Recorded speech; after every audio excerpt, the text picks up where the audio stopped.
Now, let me begin with my first question here. And innovation, already, Sturla, you've talked about innovation. The Prime Minister talked about innovation. If innovation is a key to efficiency, profitability, and performance, what investments are needed to ensure we get the innovations the industry needs, and how can regulators support this? Paul.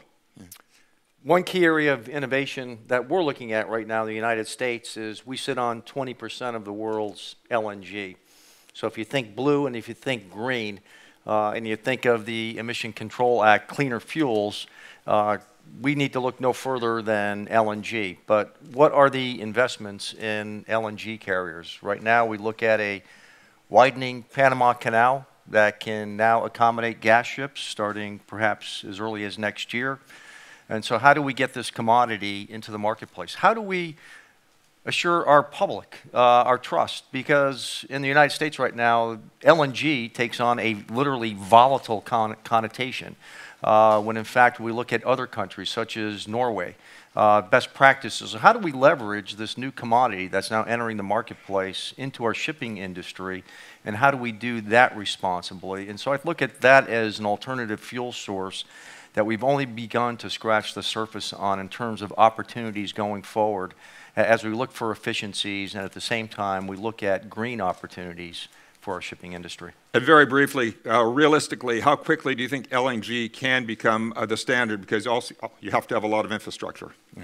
Well, we know right now we have one of the largest LNG facilities in the world is being built out by Cheniere LNG in the state of Louisiana. And so in the next 3 to 4 years, there are not enough gas ships in the world that can accommodate the throughput from a nation that up until now has imported LNG. We import LNG into a key metropolitan area such as Boston from Yemen. We will no longer be importing LNG from Yemen anymore. So that's going to change trade routes as well. For the United States, it'll change our trade imbalance. So a huge opportunity as we look at growth opportunity within our economic sector as well. LNG, huge opportunity. Bjorn, your thoughts? Yeah. Yeah, I think if we listen here 2 years ago, we heard that everybody was talking about LNG, that is the future fuel and so. What has happened during the last 2 years is quite a remarkable development.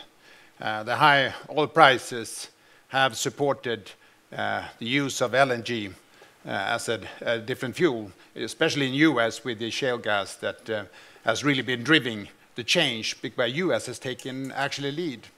But there is also in the industry, and that has come to the LNG carriers. There's a huge amount of LNG carriers that have been contracted during the last years, and I think in this industry we have learned, how to use the gas as a fuel. But there is not only the LNG transporters, there is also the ferry industry who is taking a brave step towards this. And I think it makes sense there because the bunkering makes it a little bit easier if the ferries is coming back to the same port. Thomas, your thoughts, and then Lasse, Sturla, and then we get to Monica. Yeah. I think LNG is a good example for innovation that requires a kickstart, that requires some external element that really brings it up to the critical mass to make it work. Who's going to be the kickstart? Where's that critical mass going to come from? Kickstart could be something like a Norwegian NOx fund institution on a European level, because the Norwegian NOx fund, of course, is something which is a national institution. But having said that, you can also look at innovation that you can bring about by measures that don't cost you that much. And I'm thinking of the US and the ongoing TTIP negotiations. And by creating more flexibility under the Jones Act, you can have a lot of positive environmental impact by, for instance, creating situations like we had the other day when a 9,000 TEU ship went into emergency port in the US.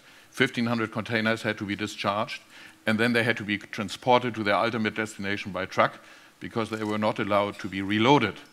By creating European-style feeder networks, by opening up the American market for offshore services by European owners, I think we stand to gain a lot in a win-win situation where both the American as well as the European side profits. And let me just mention that I believe that the European Union will make the maritime agenda a key issue in the ongoing TTIP negotiations.